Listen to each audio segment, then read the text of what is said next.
Okay, so today I'm going to be testing the T1 dermatome and the saphenous nerve distribution. The T1 dermatome runs on the medial side of the forearm when you're in the anatomical position.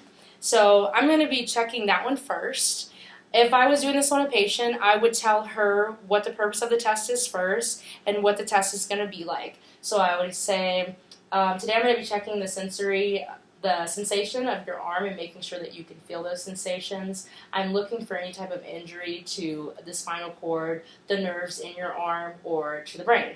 So I'm going to be checking light touch. So what I would do is test on the inner side of her unaffected arm. So first, to just let her know what it's going to feel like. So I'm going to be doing touch on different parts of your arm, typically working distally to proximally, but since we're only testing T1, I would be touching here. I want you to tell me when you feel a touch and where it is. Okay. So first I'm going to show you what it feels like. Okay, now. Okay. All right. And so now I'm going to do it on the affected arm. I'm going to have her close her eyes. So close your eyes for me and tell me whenever you feel a touch and where. Now, and where is that touch? to my inner forearm. Okay. And then typically you would check other areas, not just that one. And this sensation was intact. So that sensation that I just tested travels through the dorsal column.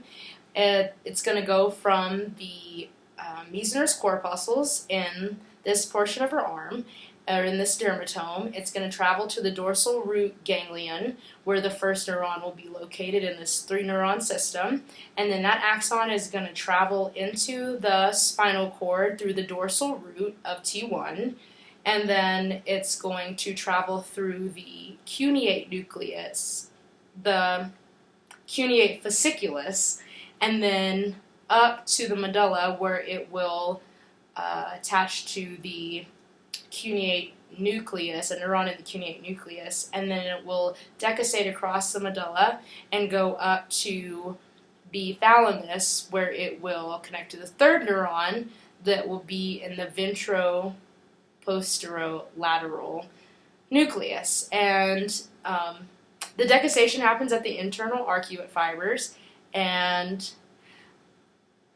then from the thalamus it's going to go to the postcentral gyrus, and that's when it will, what she would be able to determine the location of it, which she was able to do.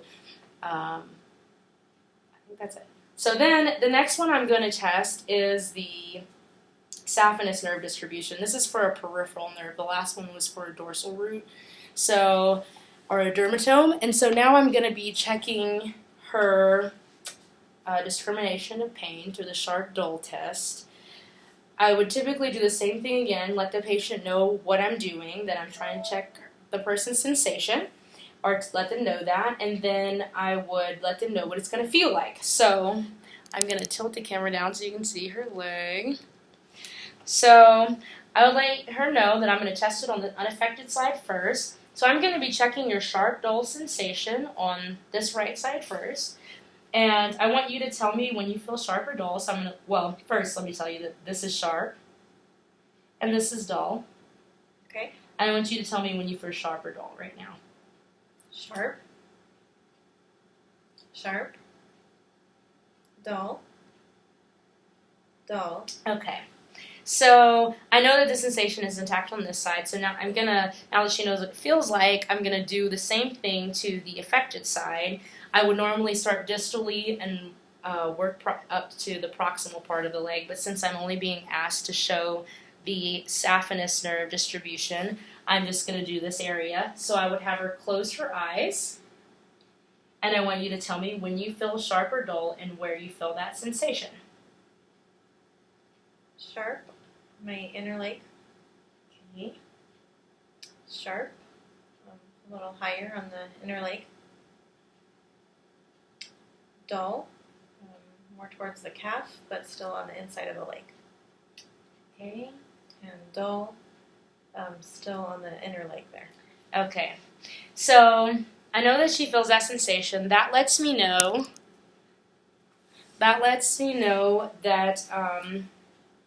The sensation is intact. This sensation is going to travel through the spinal thalamic tract.